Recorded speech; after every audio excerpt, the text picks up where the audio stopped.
El sol se filtraba por el escaparate en tiras doradas que hacían brillar el polvo en el aire. Elena tenía las manos en dos jarrones al mismo tiempo. En una, rosas rojas que parecían latidos, en la otra, eucalipto y lavanda que dejaban nubes perfumadas al rozar su piel. En la esquina de la mesa, una foto arrugada de Mercedes sonreía desde un marco pequeño. La abuela siempre decía que las flores eran palabras sin voz, y Elena aprendió a leerlas. La campanilla sonó y la mañana cambió de tono. Entraron 3 personas vestidas con un lujo que parecía diseñado para ocupar espacio. Uno de ellos, de edad intermedia y mirada medida, se detuvo al borde del mostrador como quien posa un trofeo. Los otros se apoyaron contra la pared, conversando con el tipo de humor que no necesitaba ofender, porque la condescendencia llevaba su propia risa. El hombre principal miró las flores con desdén contenido y dictó el pedido con una precisión que olía a órdenes corporativas. «Un arreglo que diga prosperidad», dijo en alemán, y su voz rebotó entre las macetas como una piedra en un estanque. Sus acompañantes soltaron una carcajada baja. Uno de ellos añadió algo entre dientes, y el hombre repitió la última palabra en alemán con ese acento de arena fina que hace ver a los demás como polvo. «La florista pobre», murmuró, con un gesto que invitaba a compartir el chiste. Los ojos en la boutique se abrieron en un silencio incómodo, como si todos supieran que la apuesta era el desprecio y que apostar contra el rico era perder. Elena entendió cada sílaba. No era la primera vez que la lengua extranjera formaba un muro entre ella y la humillación. Mercedes la había enseñado a escuchar más allá de lo que se decía en la superficie. Aprender idiomas había sido, para ambas, una pequeña revuelta doméstica. Vocabularios escondidos entre frascos de conserva, conjugaciones anotadas sobre servilletas, la abuela pronunciando el alemán con la misma delicadeza con que colocaba los pétalos. Elena sabía el peso de esa gramática, sabía el mapa de sonidos que transformaban un insulto en una llave que abría puertas. Ella devolvió la mirada con una calma que no era indiferencia, sino medida. Sus manos terminaron el ramo con un gesto minucioso y lo presentó con la cortesía de quien entiende que el trabajo es más que un carácter. Es un patrimonio hecho pétalo. El hombre inclinó la barbilla, apuntó un billete gordo y una tarjeta con un anagrama que ella reconoció sin que nadie lo dijera en voz alta. El logo del grupo Alderete. «Que lo entreguen a la sala de juntas antes del mediodía», ordenó en alemán. «Y cuiden que el color haya salido impecable, será para una reunión de filantropía». Elena oyó el eco de filantropía y supo que en ese término cabía la maniobra de muchos nombres grandes, una palabra que sirve para limpiar conciencias y tapar huecos en balances. Mientras empaquetaba el arreglo, oyó también una frase rápida de uno de los acompañantes mezclada con la cadencia del idioma. «Comprarán el hospital, reducción de servicios, optimización de recursos». No era broma. Conocía el hospital, San Gabriel, el lugar donde Mercedes iba cada semana a sus controles, el mismo que había cobijado muchas noches de espera cuando la respiración de la abuela temblaba. Los clientes pagaron con la seguridad de quien posee inmunidad social. Se fueron con la discreción ajena de quien deja una estela de olor caro y no mira atrás. La boutique quedó en ese suspiro denso que queda después de que un relámpago pasa. La gente siguió trabajando, pero las manos se movían con más cuidado, como si algo hubiera cambiado de color en el aire. Sofía, la gerente, apareció junto a la puerta con esa sonrisa profesional que tensa los labios. Sus tacones marcaban un compás que siempre parecía medir la reputación ante las riquezas que entraban. No hubo palabras grandes entre ellas, un gesto, una frase corta, y todo se transformó en política de empresa. «Helena», susurró Sofía con la formalidad de la que trata de neutralizar una tormenta. «No le respondas. Esta tienda no puede arriesgarse a una escena.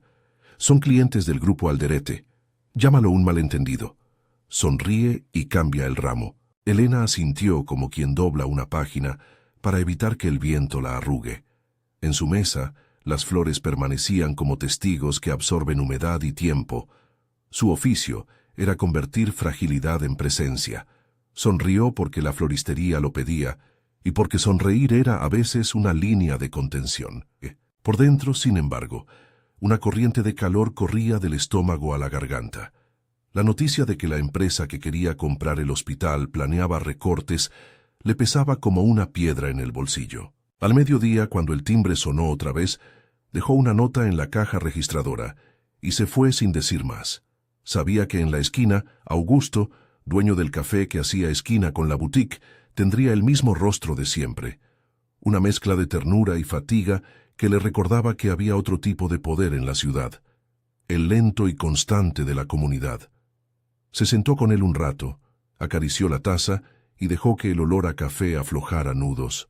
«¿Qué te dijeron?», preguntó Augusto sin capacidad de disimular su preocupación, mientras alisaba la servilleta con dedos fuertes y certeros.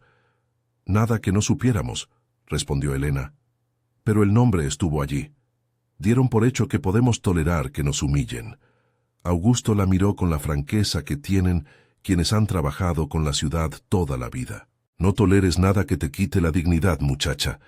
Y si alguien te ofrece silencio por dinero, recuerda que hay cosas que no se compran». Era fácil decirlo desde la vereda de enfrente. Elena sabía cuánto le costaba a su abuela cada consulta, cada medicina que la seguridad social no cubría. Los números habían entrado en su casa como un invitado impertinente. Facturas, cuotas, la palabra urgente, pegada en sobres que olían a tinta fría. Si alguien ponía dinero encima de la mesa, era una posibilidad tangible, de esas que pueden sostener una familia un mes entero. Pero había otro precio en aceptar la moneda, el de transformarse, por conveniencia, en cómplice de algo que quitaba otros derechos a muchas personas. Volvió a la floristería esa tarde con el deseo de trabajar, de devolver la normalidad a la escena. Encontró en el mostrador una tarjeta sin remitente, una determinación objetiva, el papel seco de quienes creen que todo se compra. La tarjeta era minimalista, con el sello del grupo Alderete y un número de teléfono. No había firma, solo una cifra propuesta por teléfono más tarde. Era una oferta fría de silencio que prometía cubrir varios meses de tratamientos de Mercedes. No había amenaza explícita, pero la oferta venía con el peso de un condicionamiento, la sombra de lo que implicaba decir no. La decisión se cocinó en segundos que parecían horas. Elena miró las flores, pensó en las manos de Mercedes doblando ropa con paciencia, en las palabras que le había legado. Recordó la primera lección de su abuela sobre el orgullo. «No aceptes monedas que manchan la palabra», decía Mercedes, que había sobrevivido a más guerras que la suya, que había aprendido a traducir no solo idiomas, sino silencios. Esa noche, cuando volvió a casa, la casa olía a sopa y a naftalina cálida. Mercedes la esperaba en el sillón, una manta sobre las rodillas, y la radio en un volumen bajo que llenaba la casa con un rumor de mundo. La abuela, con las manos temblorosas aunque siempre firmes, la miró y sin preguntar abrió una carpeta vieja que reposaba en la mesa. «Te vi», dijo Mercedes con una voz que no pedía permiso. «No te enojes por mí». Elena dejó el bolso en el suelo y se sentó junto a ella. La carpeta tenía los bordes gastados, papeles doblados y pegatinas de otros tiempos. Mercedes había trabajado como traductora décadas atrás, cuando las papelerías eran máquinas y los acordes se firmaban en hojas de papel. Había guardado facturas, cartas y un documento que a primera vista parecía un contrato con firmas que se habían vuelto pequeñas por la costumbre de la tinta. «Hace años», empezó Mercedes, «conocí a un hombre, no era un cualquiera, se llamaba Aurelio. Tenía promesas en la voz y billetes en la mano. No cumplió todas las promesas». Elena sintió cómo algo en su pecho se tensaba, un mapa que empezaba a encajar.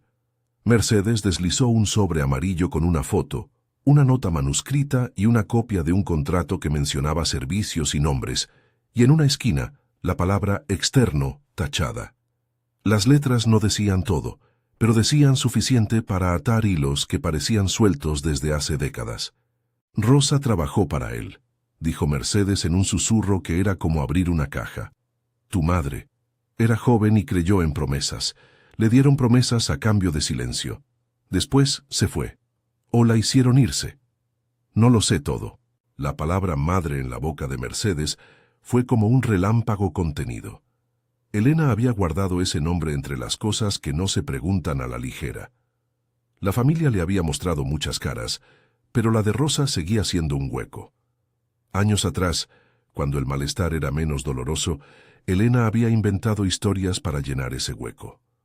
Una mujer que cantaba en francés en una cocina, una mujer con manos que guiaban las tuyas entre hileras de libros. Ahora de repente, esas historias eran documentos con sellos oficiales y notaciones en tinta. ¿Tú crees que ella...? Elena no pudo terminar. Mercedes negó con la cabeza, pero sus ojos eran sinceros como la madera barnizada. No lo sé, pero aquí hay algo. Un contrato, una mención del apellido, y una nota que habla de pagos. Guarda esto, mi niña. No lo pongas en manos ligeras.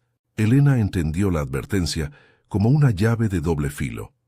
Guardar esos papeles era proteger la verdad, pero también era invitar al peligro. La ciudad respira a través de rumores. Los poderosos tienen oídos por donde no queremos que escuchen. Al día siguiente, sin embargo, el rumor ya había corrido. Un video de la boutique tomado por un cliente con un teléfono en la mano circuló por la red con la rapidez de la rabia. En el clip se veía la escena de la mañana y en letras grandes un comentario que parecía un juicio social.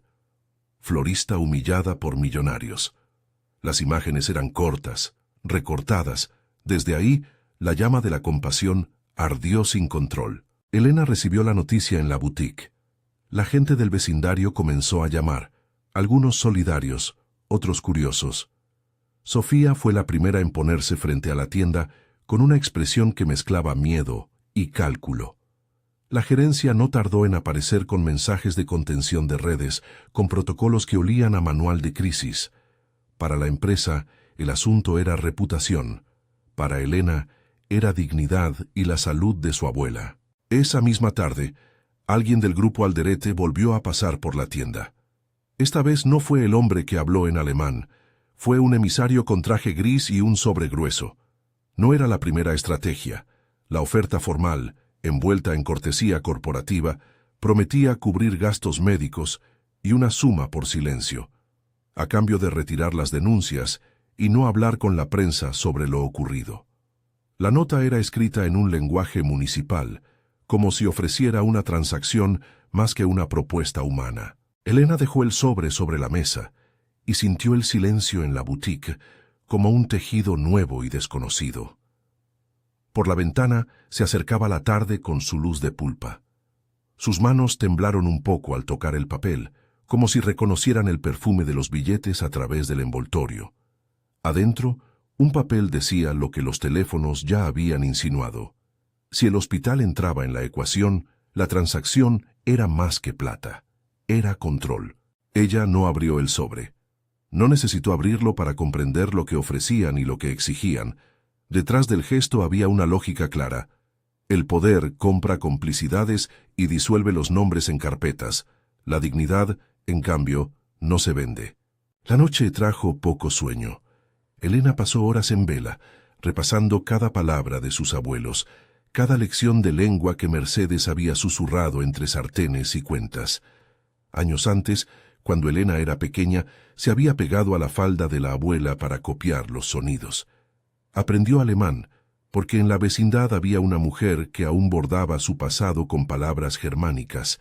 Aprendió francés porque en la radio de la cocina una canción lo exigía. Cada idioma había sido una semilla que germinó en la necesidad de entender no solo lo que se decía, sino quién lo decía y por qué. Al amanecer, con la luz como una promesa por cumplir, Elena se presentó en la oficina de recursos humanos. La conversación fue breve y fría. Para proteger la marca, dijeron, suspensión temporal. No hubo palabras sobre la carta o sobre la oferta.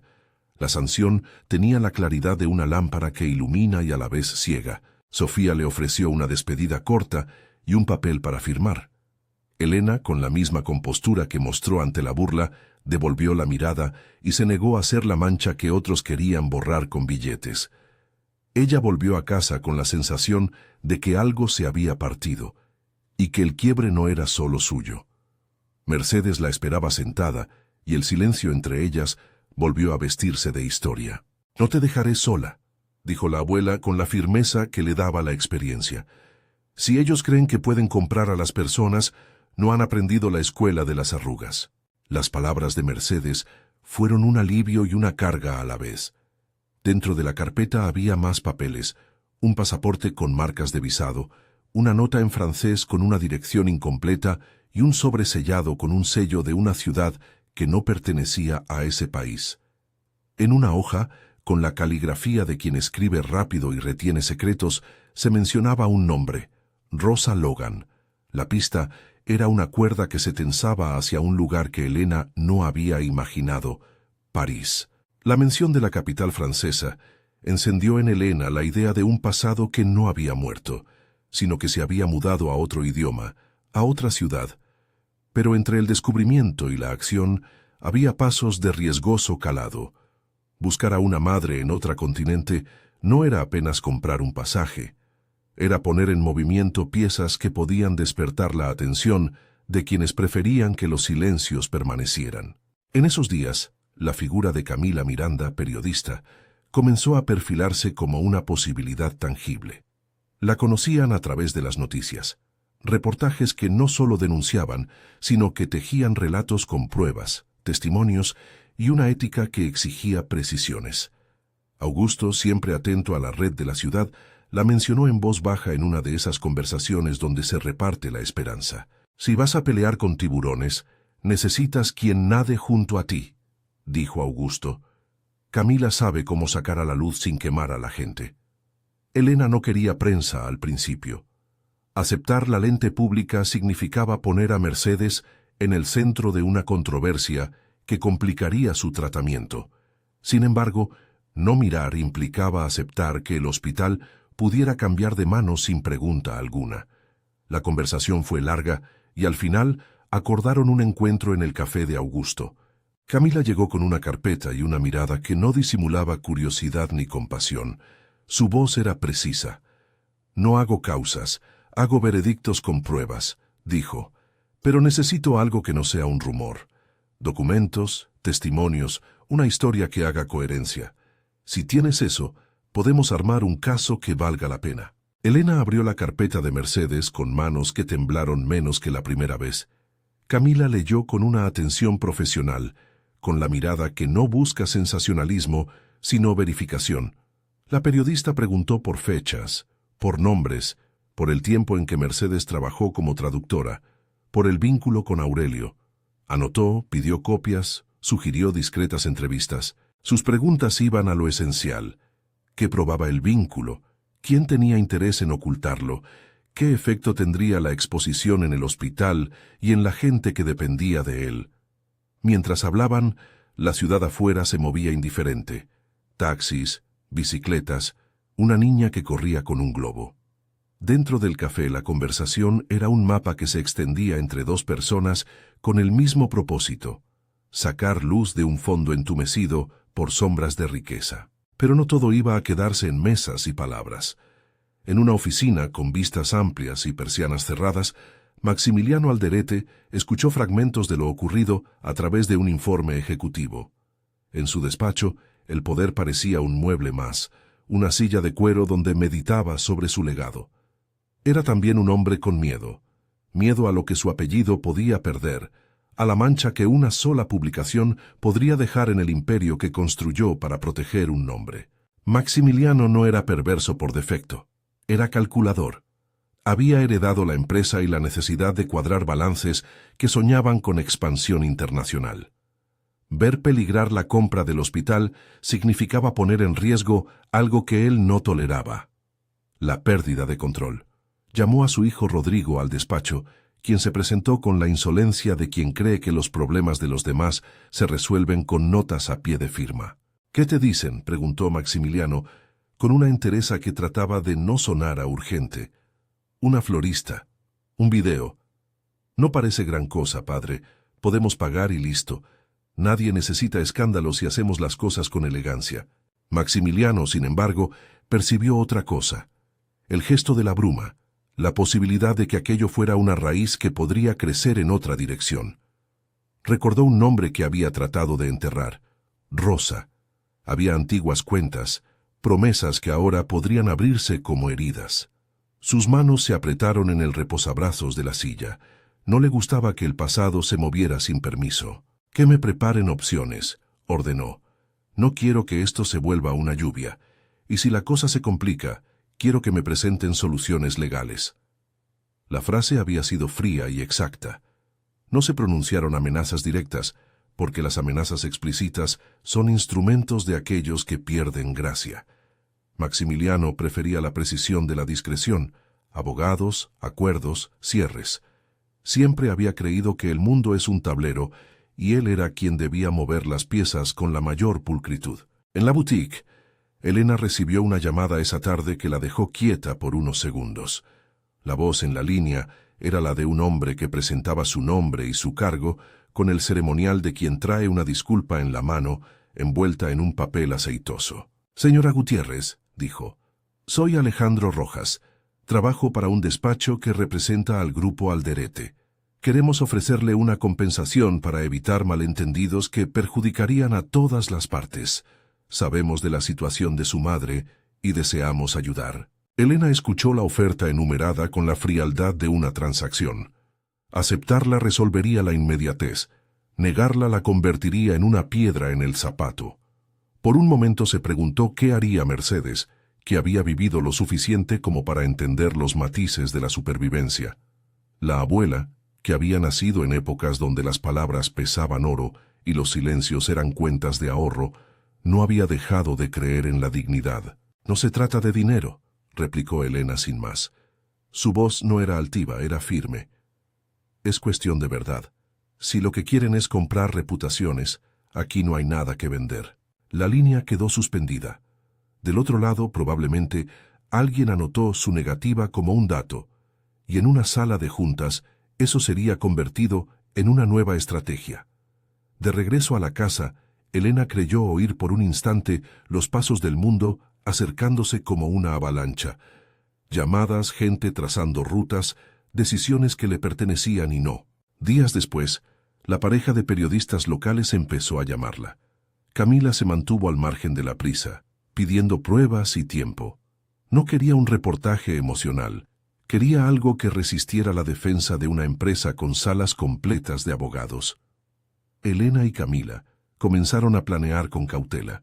Documentos digitales, fotografías, testimonios de ex empleados. Cada pieza recogida era una hebra más para un tejido que buscaba cubrir no solo a una florista, sino a un hospital y a cientos de historias que el poder había intentado simplificar. Mientras ensamblaban ese rompecabezas, la presencia del archivo de Mercedes cobró mayor volumen.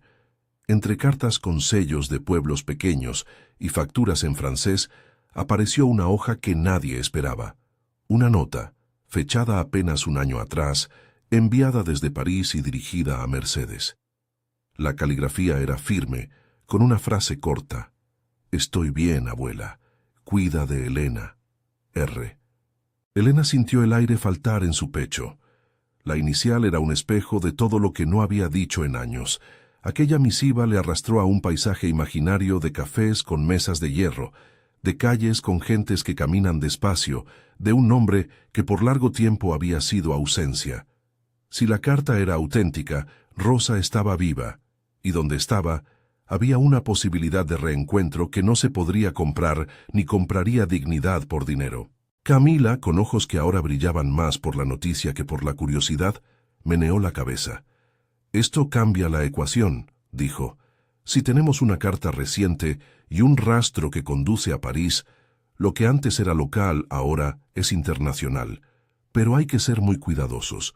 Si Maxi, o sea, el dueño, se entera de que alguien está rastreando a Rosa, no se quedará quieto». La advertencia no fue una amenaza, fue una constatación. Elena entendió que su búsqueda dispararía placas en muchos tableros: el periodístico, el legal, el emocional. Aceptarlo significaría lanzarse al riesgo con los ojos abiertos. Por la noche, se sentó en la terraza de la casa con la carpeta abierta sobre la mesa. Miró el mapa de Francia en una guía vieja que encontró entre los papeles de Mercedes. París Aparecía como la promesa más tangible de esa ciudad que su abuela había nombrado tantas veces como una canción que no se aprendía de un día para otro. Las luces de sus calles imaginadas se proyectaron sobre los papeles como si ya hubiera recorrido el avión. Hasta entonces, la historia había sido una serie de golpes que comprimían la respiración. La humillación, la oferta, la suspensión, la carta. Pero en el silencioso compás de esa noche, Elena comprendió algo esencial. No buscaba solo saber quién era su madre, buscaba recuperar la voz que le habían intentado quitar, la dignidad que el borde de una tarjeta de visita había intentado comprar. La ciudad vivía en una hora cercana a la madrugada, cuando el teléfono sonó otra vez. La llamada era corta. Una voz anónima avisaba a Elena que bajara la carpeta, que no hiciera movimientos imprudentes. Del otro lado, hubo palabras medidas, no amenazas, pero sí un aviso. «Están observando». La línea se cortó antes de que Elena pudiera responder. El sonido quedó suspendido en la madrugada como un latido distinto. Afuera las luces parpadeaban. Elena sintió la piel erizada, una alarma que no sabía si poner en voz alta o en silencio. Sabía, al fin, que la verdad que buscaba no sería un camino llano. Había ojos sobre su carpeta, oídos sobre sus pasos y una empresa con recursos que pedían contención. Se quedó allí hasta que el cielo comenzó a aclarar. Llamó a Augusto y le pidió por favor que la acompañara al banco. Necesitaba abrir una caja de seguridad que Mercedes no había querido mostrar hasta el final, porque dijo que unas cosas solo tenían sentido si se miraban en conjunto. Augusto llegó con esa fidelidad de los amigos que conviven con la espera y la solidaridad, con café en una mano y una paciencia enroscada en la otra. En la sucursal bancaria, la atención fue un trámite solemne, de manos que pasan sellos y de rostros que practican la neutralidad. Sacaron una llave pequeña, envuelta en un plástico antiguo. En la caja, escondida entre documentos de hace tiempo, había un sobre manchado por la humedad, con una dirección y una copia de un pasaporte que, al abrirlo, mostró una página con una viñeta, un sello de entrada a Francia y una fecha reciente.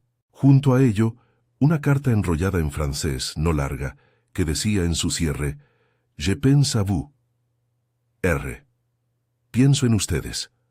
Elena leyó la frase repetidamente, como si en cada lectura entendiera una nueva capa. El pecho le dolió, no por la sorpresa, sino por el antídoto más poderoso que había. La certeza de que Rosa no era un mito, que había existido un puente entre aquella mujer y la vida que Elena conocía. El problema era otro.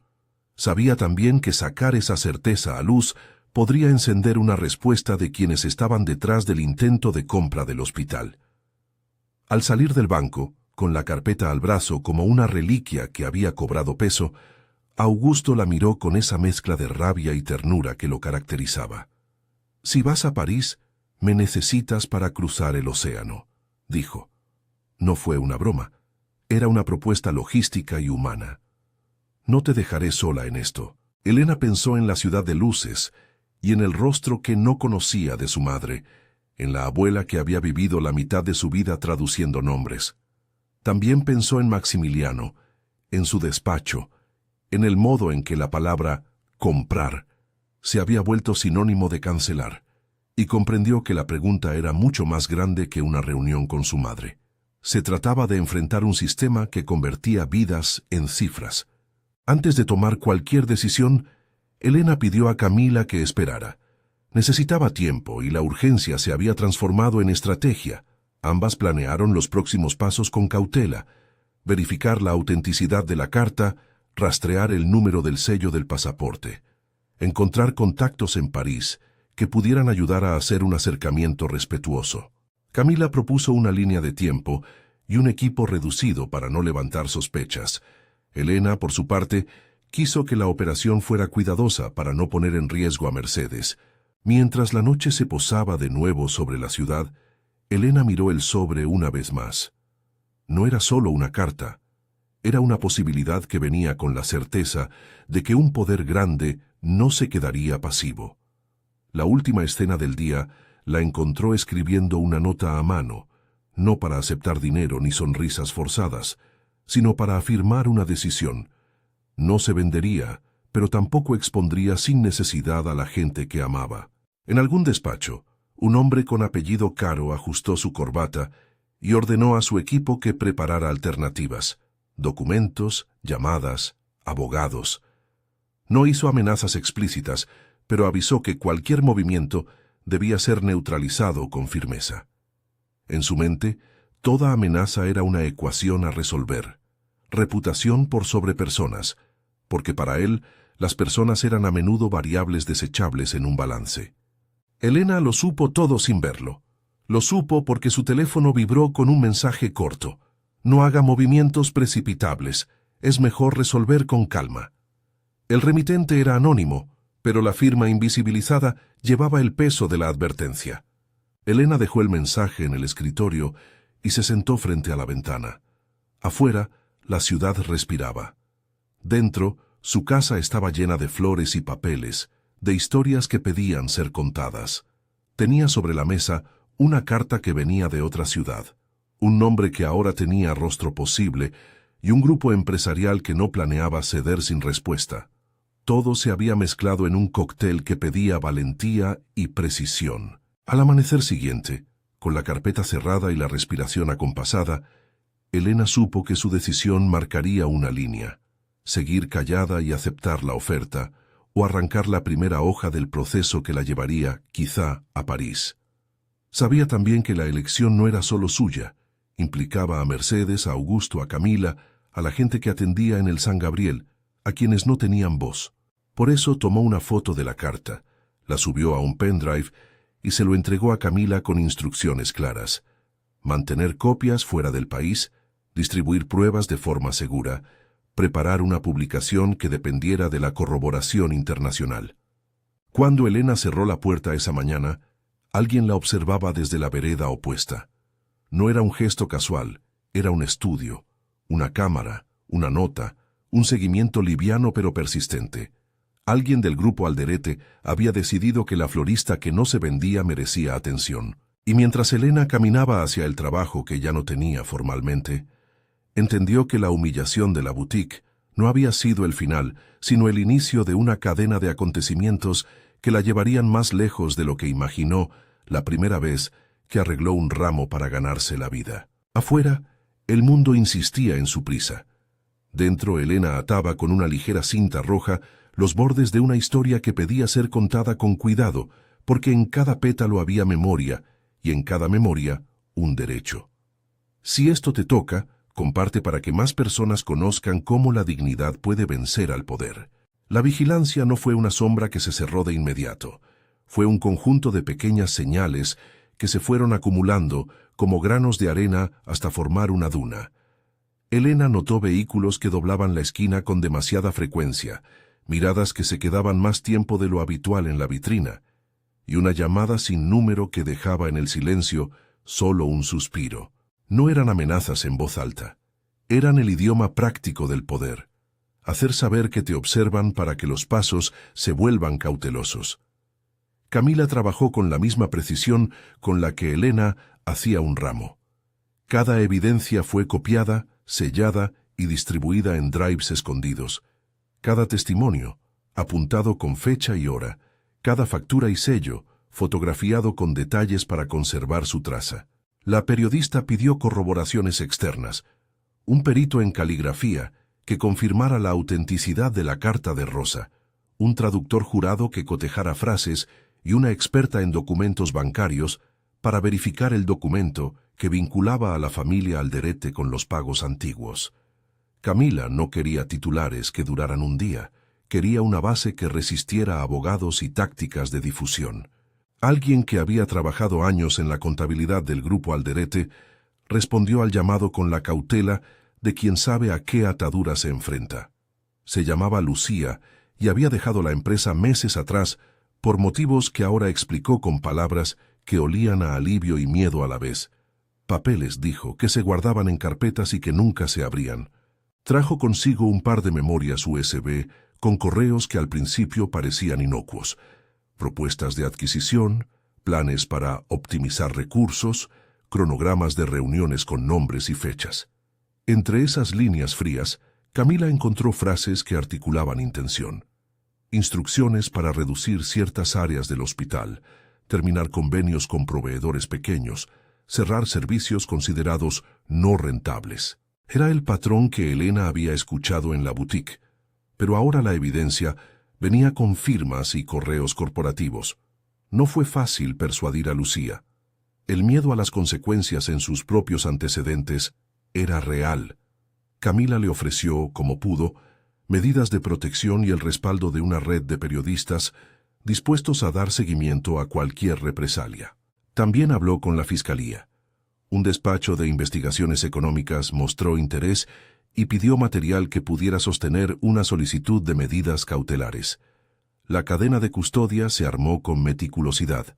Cada USB fue entregada frente a notario, cada fotocopia fue fechada, y las conversaciones se grabaron con el consentimiento de quienes hablaban, para evitar futuras disputas sobre la veracidad de las palabras. En paralelo, la estrategia mediática se tejía con cuidado.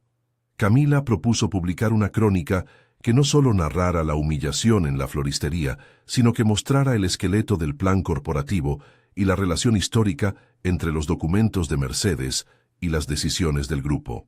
La idea fue sincronizar la publicación con una petición formal a la Fiscalía para que abriera una investigación y solicitara medidas urgentes: suspensión temporal de la negociación del hospital, acceso a información contable y la preservación de pruebas en cajas fuertes y servidores. La combinación de presión pública y procedimiento legal era su modo de minimizar la posibilidad de que el poder tapara la historia con recursos económicos o influencias. Maximiliano no permaneció inerte. En su despacho, envuelto en la calma calculada que lo caracterizaba, ordenó respuestas. No le gustaba que las cosas se volviesen ruidos que contaran historias distintas a las que él quería contar. Sus cartas de respuesta desde Relaciones Públicas pretendían deslizar una versión donde la boutique había exagerado y la oferta había sido una mera corrección de imagen. Sus abogados hicieron circular versiones que hablaban de malentendidos, error de comunicación, y ofrecieron verificación de protocolos internos. Paralelamente, en la línea menos pública, se intentaron gestiones para obtener los pasaportes y documentos del banco bajo la premisa de que eran propiedad empresarial. En el caso de pagos anteriores, una estrategia para dilatar la posibilidad de que Elena encontrara pruebas que la vinculaban con el pasado de Rosa. Surgieron tensiones que eran físicas y simbólicas. Sofía sintió la presión de la gerencia y el vértigo de decidir entre conservar un empleo o escuchar la razón de una joven que había sido humillada en su tienda. Augusto, por su parte, resolvió su lugar con actos concretos. Comenzó a repartir urnas en el café, a convocar a vecinos y a unir fuerzas con organizaciones locales para cubrir insumos del hospital si la institución quedaba en riesgo. Su mirada era la de quien no confunde la compasión con la complacencia. Estaba convencido de que la comunidad debía pararse frente a ese movimiento que pretendía convertir servicios públicos en piezas de mercado. Una madrugada llegó un sobre sin remitente a la dirección de Elena. Dentro había una fotografía y una nota breve. La foto era de un despacho con un sobre sellado sobre un escritorio. Detrás, apenas legible, un sello con el escudo del grupo Alderete. La nota decía: «Baja el ruido, no te conviene». No era una amenaza explícita, pero la intención estaba clara. La paciencia de Elena no era infinita, ni la de su abuela. Mercedes entendió que el peligro era más visceral que los papeles, involucraba a personas que podían maniobrar para dañar la reputación y la salud de quienes estaban cerca. Aún así, no hubo temor que les doblegara la voluntad.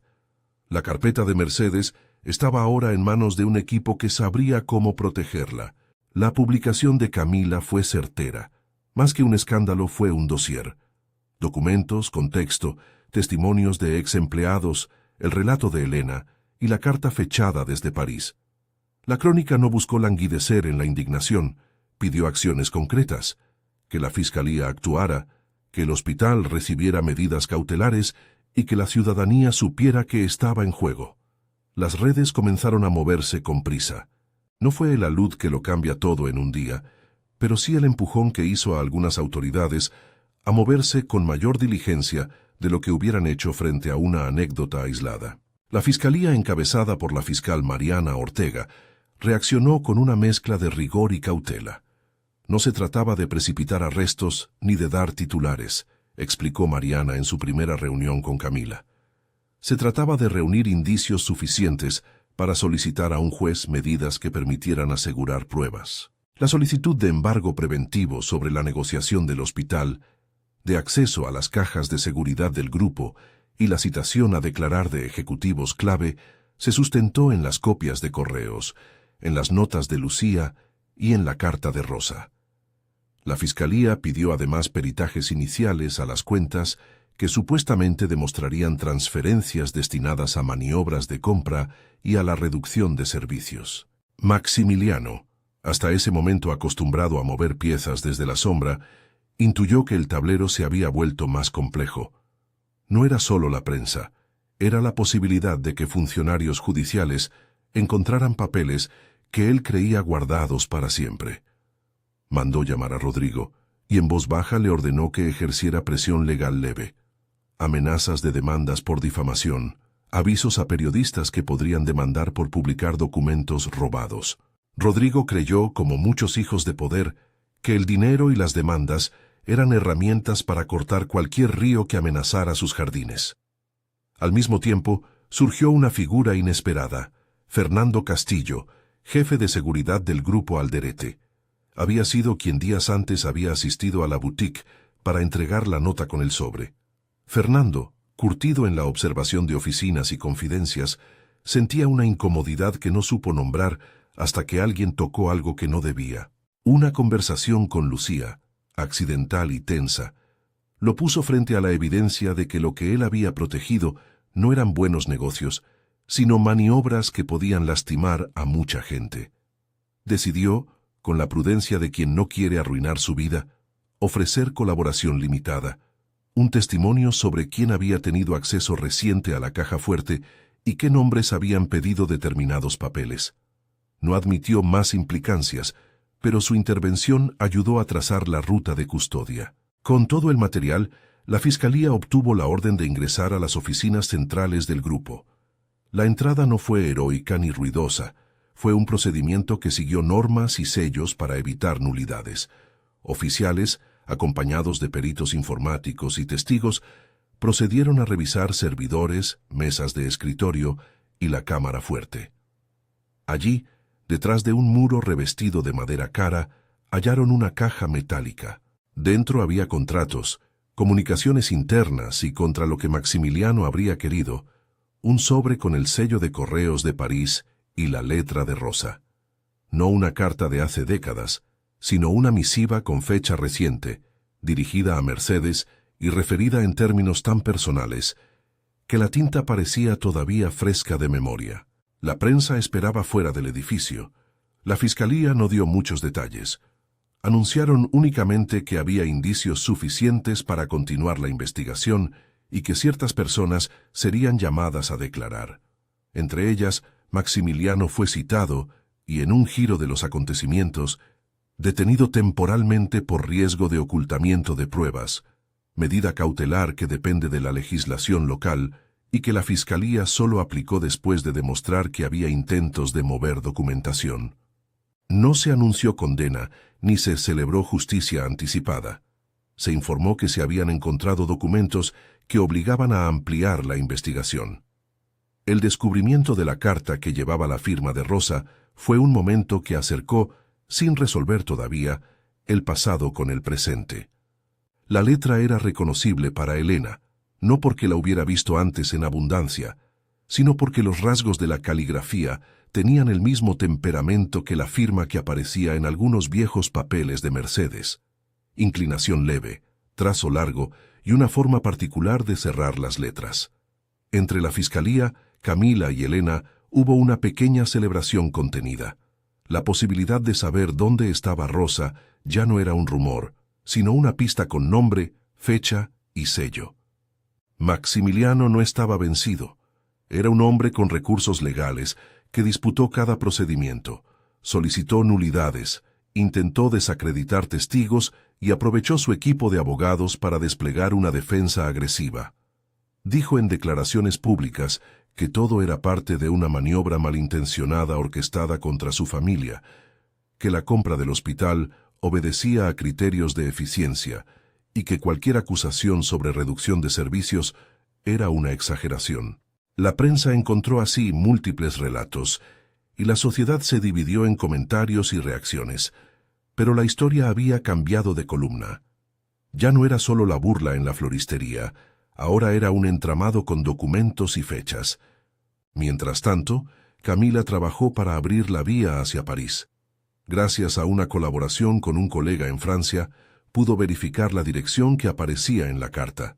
Era Montmartre, un barrio que en las cartas antiguas solía parecer romántico, y en la vida real era un laberinto de cafés, pastelarias y calles empedradas. Quedaba por resolver la logística, cómo llegar con discreción y cómo acercarse a una mujer que, según la nota, había decidido rehacer su vida bajo otros nombres y sin necesariamente querer contacto inmediato. La primera vez que Elena cruzó el cielo hacia Europa fue con la sensación de que cada pequeña cosa que había hecho en los últimos meses era una cuerda que la llevaba a ese momento.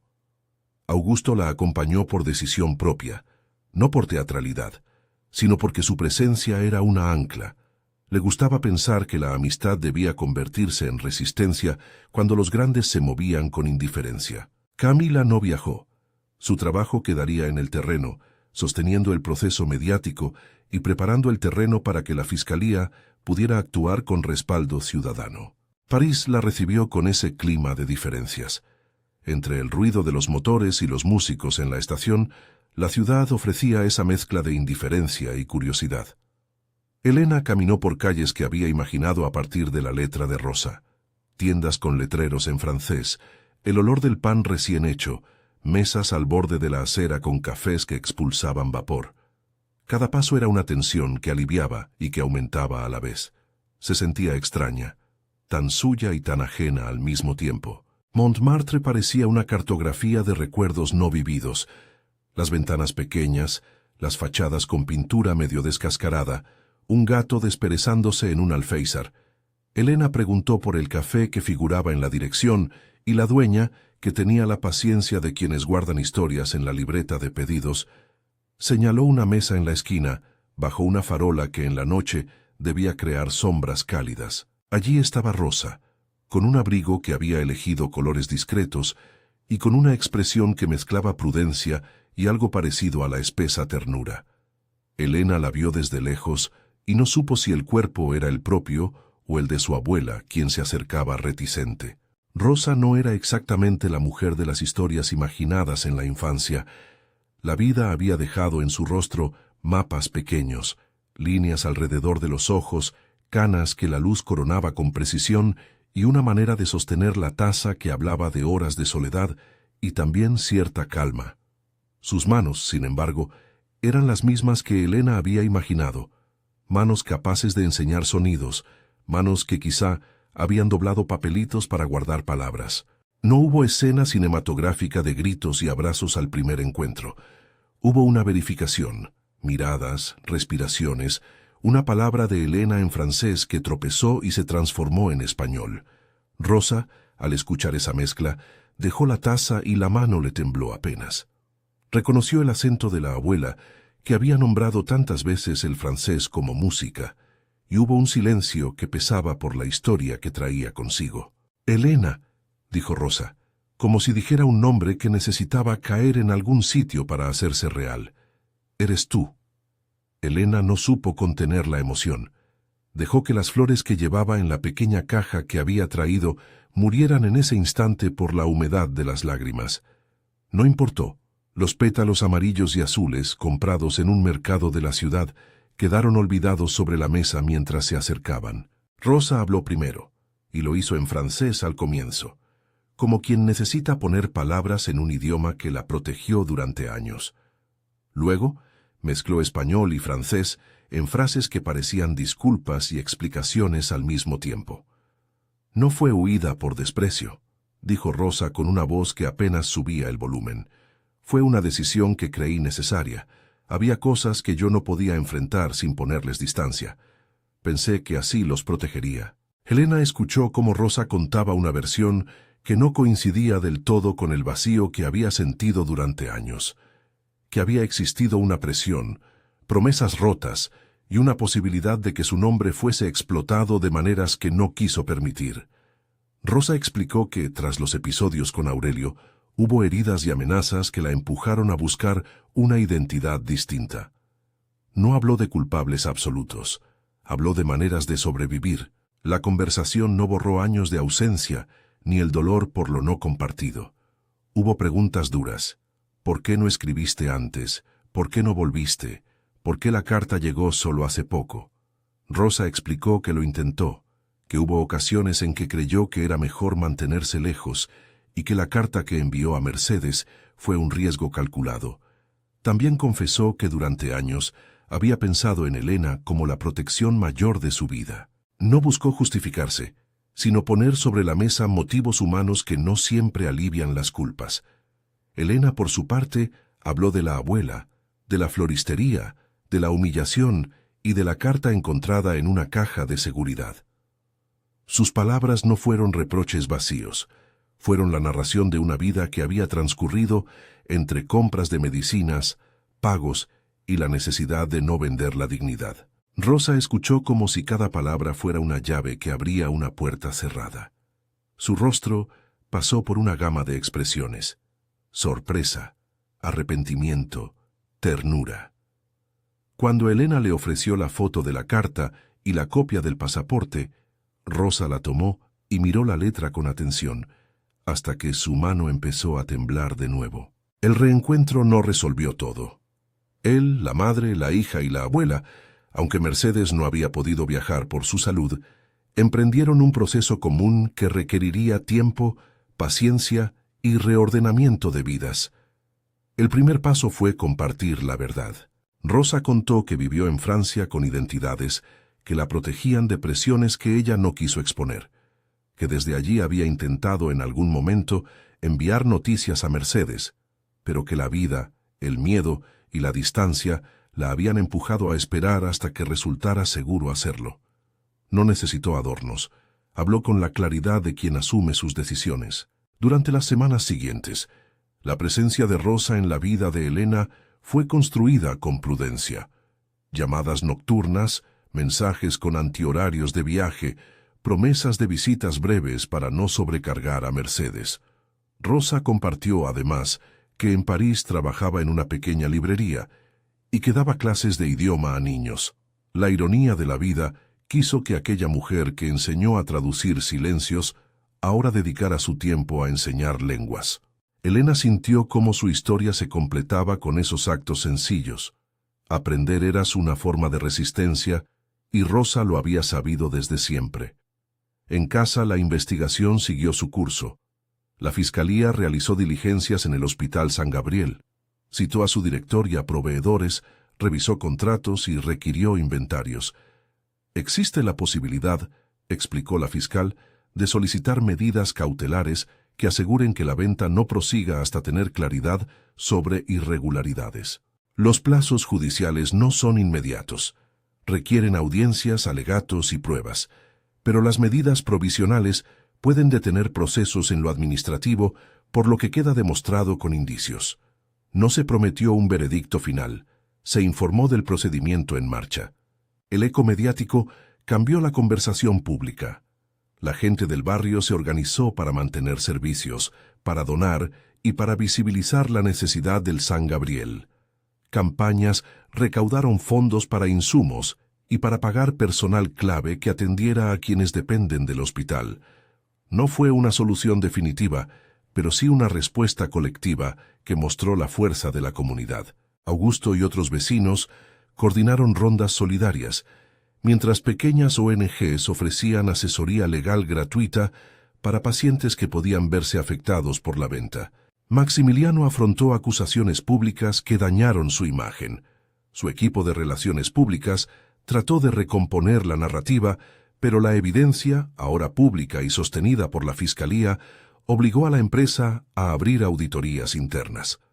Hubo renuncias en áreas clave, presiones internas y movimientos de capital que forzaron a los directores a salir a dar explicaciones. No fue un colapso inmediato, pero sí una sacudida que forzó decisiones y reseguros. En lo personal, Elena tuvo que reconciliar aspectos de su identidad. Aprendió que la dignidad no es un gesto único, sino la suma de muchos días de resistencia. La floristería, tras su suspensión, quedó en manos de la comunidad local por un tiempo, gracias a la gestión de vecinos que trabajaron para mantener a flote el comercio y para que los empleados conservaran sus puestos de trabajo. Sofía, con más honestidad que antes, tomó una decisión. Renunció a la gerencia y decidió dedicarse a un pequeño proyecto propio lejos de los discursos corporativos que la habían marcado.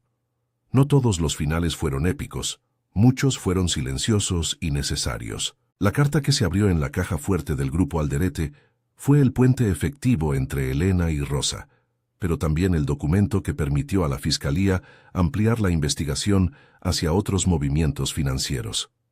Entre los papeles hallados, hubo transferencias dirigidas a empresas pantalla, contratos con cláusulas que favorecían a proveedores vinculados a la cúpula empresarial y correos que hablaban de ajustes en el hospital sin tener en cuenta las consecuencias para los pacientes. Todas esas piezas fueron ofrecidas como prueba en el expediente que poco a poco crecía. Con el tiempo, la Fiscalía consiguió que el juez dictara medidas urgentes, suspensión temporal de la operación de venta del hospital, acceso oficial a los servidores y preservación de documentación. No se habló de veredictos, se habló de etapas judiciales que requerían tiempo, pero para Elena y la comunidad era suficiente. Por ahora, el hospital no corría peligro inmediato de disolución. La medida fue un alivio que permitió respirar y organizar acciones que favorecieran la continuidad de servicios. En París, Elena y Rosa siguieron acercándose. Rosa compartió fragmentos de su vida allí, la labor en la librería, las amistades pequeñas que había construido y la forma en que había aprendido a sentir seguridad en lo cotidiano. Había una herida que no cerraba de la noche a la mañana. El reproche de años perdidos no se borraba con una taza de café. Sin embargo, hubo pasos simbólicos. Rosa tomó la decisión de regresar gradualmente, primero en visitas cortas, luego por estancias más largas. Lo hizo sin dramatismo y con la prudencia de quien no desea crear desarmonías en una familia que acaba de reconfigurarse. La reelaboración de la historia pasó por hacer justicia en lo público y reconstruir en lo privado. Elena no buscó confrontaciones innecesarias. Quiso, como siempre, que las acciones tuvieran el sello de la dignidad. Con la ayuda de Camila y el equipo legal, se organizaron audiencias públicas donde testimonios de exempleados y pacientes del San Gabriel aportaron relatos que alinearon el caso. La opinión pública se mantuvo vigilante. La cobertura no cesó en su afán de exigir claridad. En los meses que siguieron, la situación legal del Grupo Alderete se fue enmarañando en procesos de investigación económica, denuncias penales por posibles irregularidades en la negociación y peticiones de explicación en comisiones de seguimiento.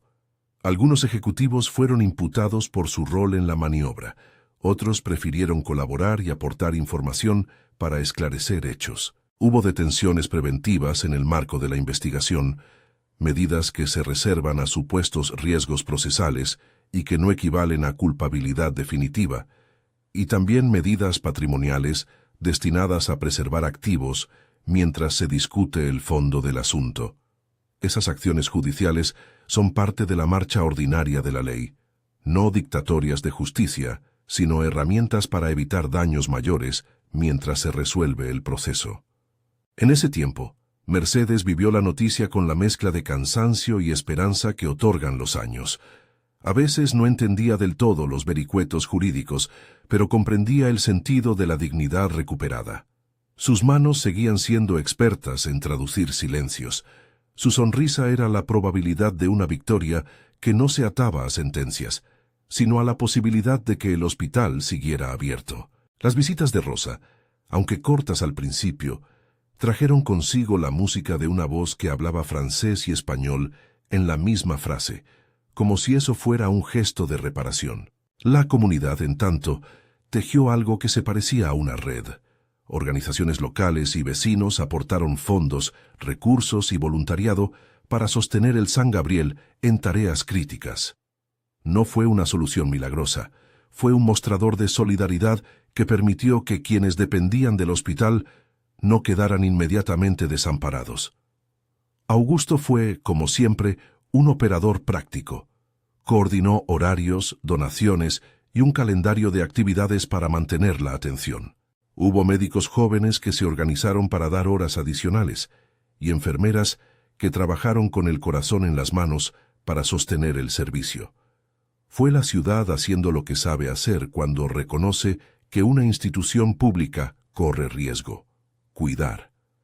Con la investigación en curso y con Rosa alternando visitas con estancias, Elena comenzó a pensar en algo que había sido una idea tímida en la mente de Mercedes: una escuela de idiomas que no cobrara a quienes no pudieran pagar, un lugar donde el legado de traducir no fuera moneda sino herramienta para la dignidad.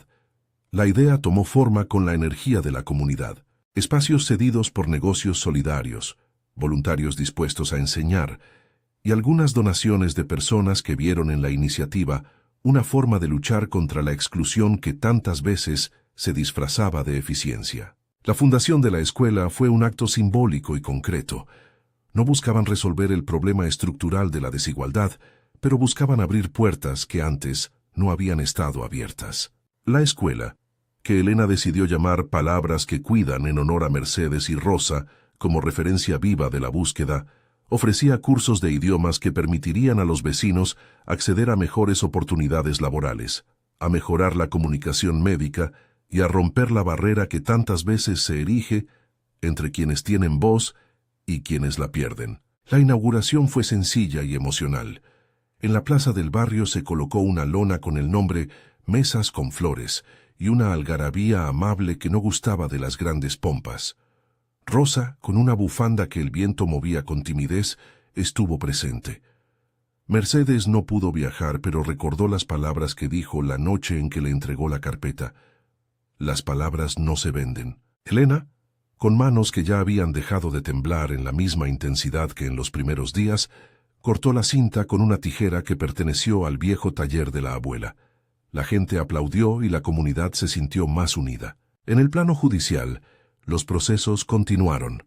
Algunas personas vinculadas a la negociación del hospital afrontaron imputaciones por irregularidades en los procesos de contratación y por posibles maniobras destinadas a favorecer la compra a precio de mercado bajo situaciones de información asimétrica. Las causas podrán tardar años en resolverse. Hubo, sin embargo, una victoria a mediano plazo. La medida cautelar que impedía la finalización de la venta del San Gabriel se sostuvo gracias a la acumulación de pruebas y al interés público en preservar servicios.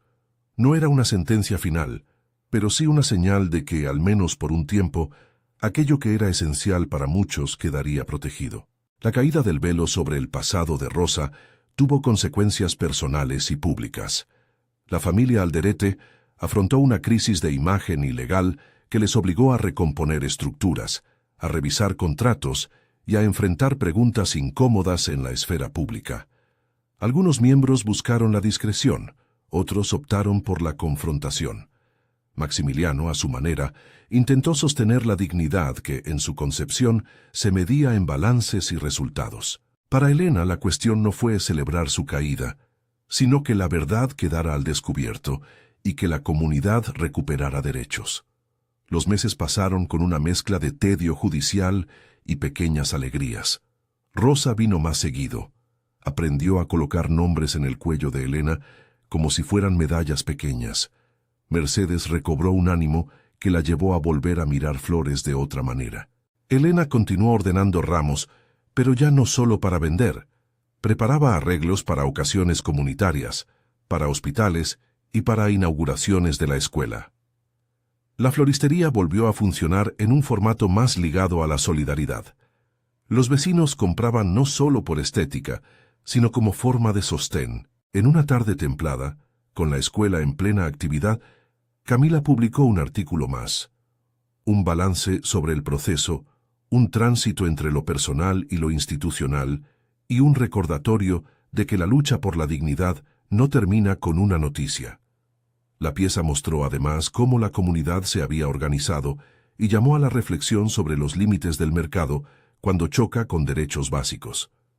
No era un llamado a la venganza, sino a la responsabilidad ciudadana. Elena, ahora con la familia más cerca, entendió que la humillación que recibió aquella mañana en la boutique había sido el detonante de una historia mucho mayor. No solo la búsqueda de una madre, sino la reivindicación de un modo de vivir donde las personas no son variables desechables en un balance. La escuela Palabras que Cuidan continuó creciendo con cursos de francés, alemán y otros idiomas que Rosa y Mercedes enseñaban a quienes lo necesitaban. No era una institución grande, pero sí una que ofrecía herramientas concretas para romper silencios y abrir puertas. Maximiliano y los suyos afrontaban procesos que podían llevar a sanciones administrativas y eventualmente a responsabilidades penal o civil, según el avance de la investigación. La prensa seguía cada paso del proceso con rigurosidad y algunos morbos, pero la ciudad no había olvidado la lección. La dignidad de la gente vale más que cualquier archivo contable. La última escena que cierra este episodio no es una sentencia ni un álbum de fotos perfectas. Es una mañana de otoño en la escuela. Niños entran con mochilas, una maestra enseña con paciencia y Rosa acompaña a una pequeña que repite un verbo en francés como si fuera una canción. Elena, en la mesa de la recepción, arregla un pequeño bouquet para un donante que vino a colaborar. Cuando sus dedos se posaron entre pétalos de caléndula y lavanda, una sensación de entierro de viejas vergüenzas y de germinación nueva la atravesó. Mercedes no estaba lejos. Su voz llegó por teléfono para pedir que le mandaran fotos. Augusto trajo café y sonrió como quien sabe que aparte de las batallas, hay que celebrar los días en que el mundo se muestra más amable. El final no es el cierre de la trama judicial, que sigue su curso, ni la promesa de que todo será perfecto. Es el inicio de una vida que recoge pedazos rotos y los convierte en una tela nueva. Justicia en construcción, familia reconstruida, comunidad en vigilia. Si quieres conocer el proyecto de la escuela Palabras que Cuidan y apoyar iniciativas que protegen a quienes no siempre tienen voz, infórmate sobre cómo colaborar con programas de enseñanza y donación. Hay maneras concretas de ayudar a que la dignidad que una vez defendió Elena crezca y llegue a otros.